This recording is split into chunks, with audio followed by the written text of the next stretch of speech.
Corrupt Authority by yours truly. When the meeting adjourned, Hibiki headed to the surface as quickly and covertly as he could. Emerging from the secret floor hatch behind one of the shelves, he peeked under the shelf legs and spotted a pair of feet standing facing the counter on the opposite side. Taking care to keep quiet, Hibiki pulled himself out of his hole and shut the trapdoor behind him. Pretending to be a customer, he picked a random item off the shelf and headed to the counter. He was greeted by the nod of the shopkeeper, the undercover rocket posing as a cashier, and a glance of recognition from a man he had never seen before. "There he is," said the rocket, motioning for Hibiki to put the great ball back on the shelf. "Hey kid, it's cool. This guy's here for you. Don't worry about that ball unless you really intend to buy it." "Hello, Hibiki," said the man, giving him a polite half-bow. "Kenta asked me to get you. I'm Yusin." Hibiki stared at him. A man probably in his mid-30s, Yusin wore a purple tuxedo and matching pants, with a white half-cape draped around his shoulders and a red bow tie under his chin to bring it all together.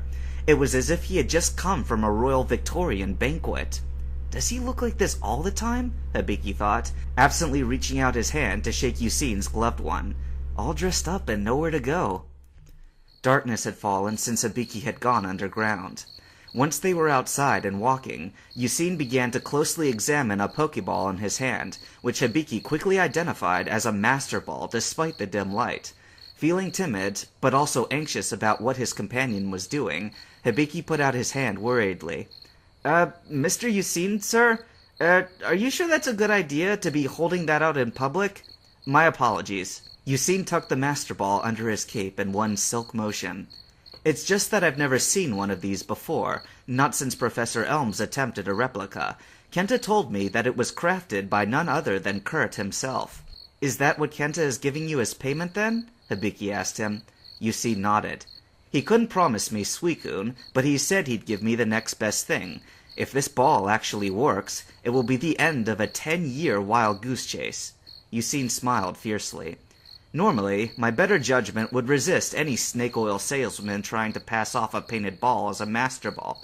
But I remember Kenta back from the Raikou incident when he was still around your age." Yusin nodded to himself. "That kid was spectacular. He and Marina fought off a couple of elite rockets attempting to catch a wild Raikou using the most unethical methods.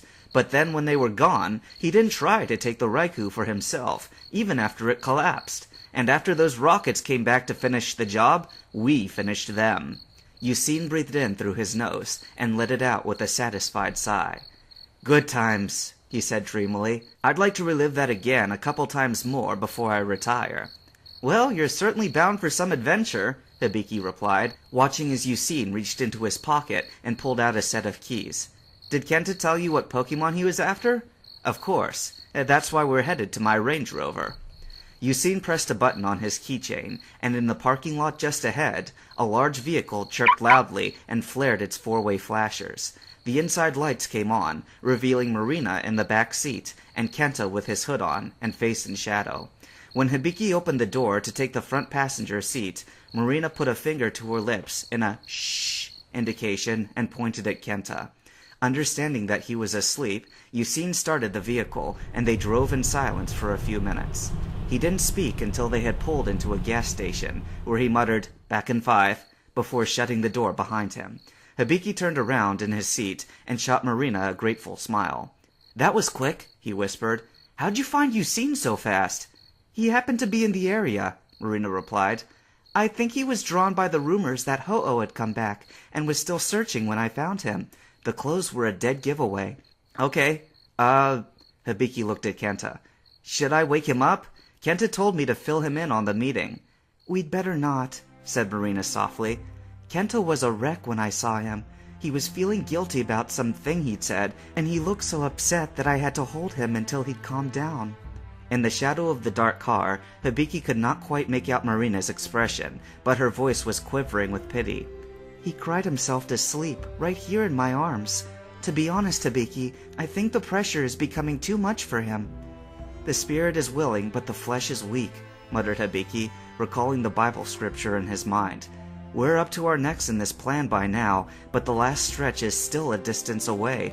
We freed Kurt and duplicated the Master Ball. We've rallied trainers and criminals alike to prepare for war, and we finally managed to get a hold of the snack machine and used it against the authorities." Hibiki pulled back the folds of his cloak to show Marina with his left arm where the snack machine was still firmly attached. "Ah," she whispered, impressed. Hibiki covered it back up. "We've stepped on so many toes and committed so much treason by now that we might be shot on sight," he said bleakly. "We haven't even been listening to the radio lately.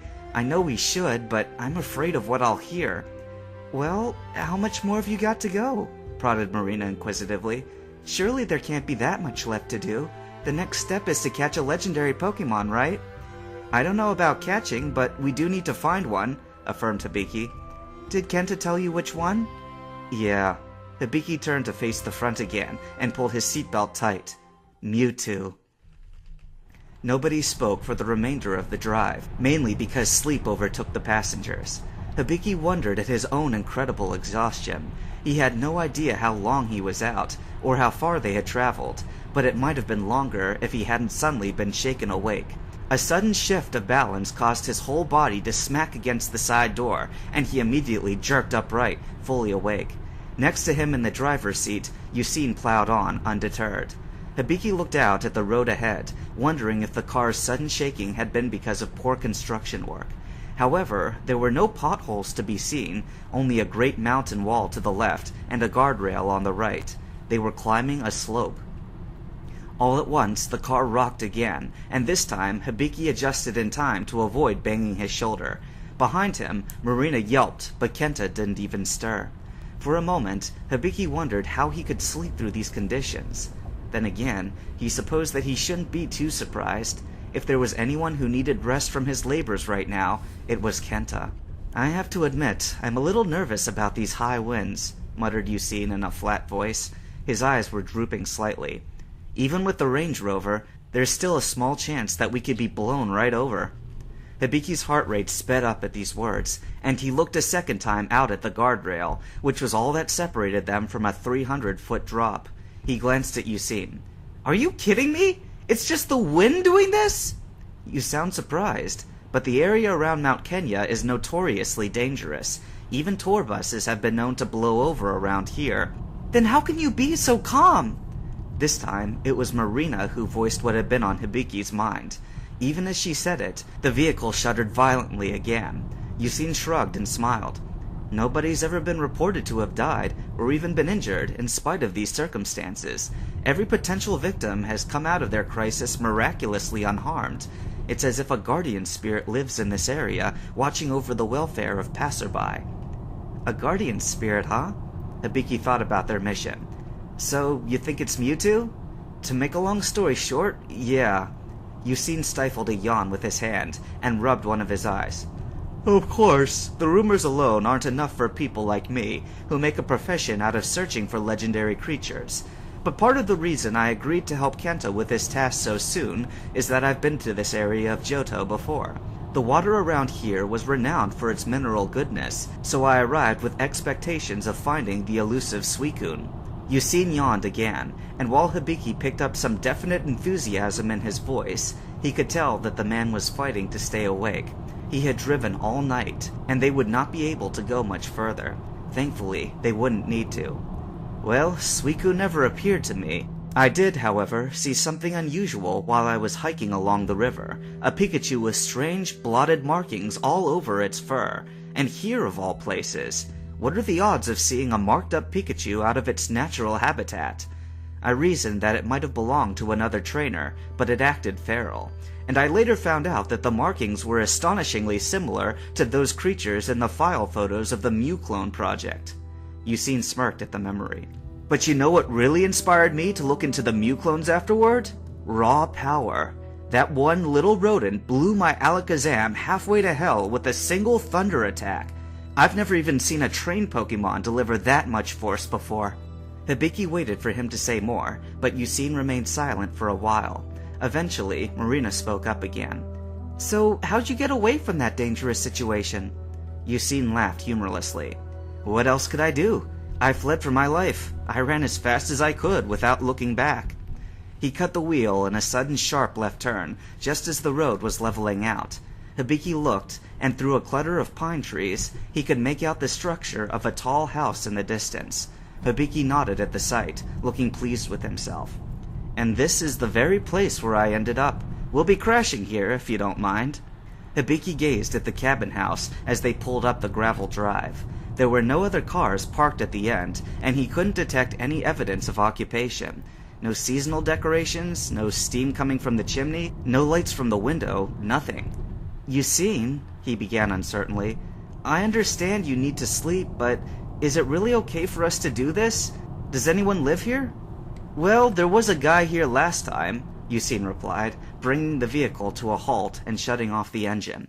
"But occupied or not, we should be fine, even if we have to trespass without notice. The resident here was a good man. He didn't speak much, but he healed my alakazam and let me stay the night. We can trust him."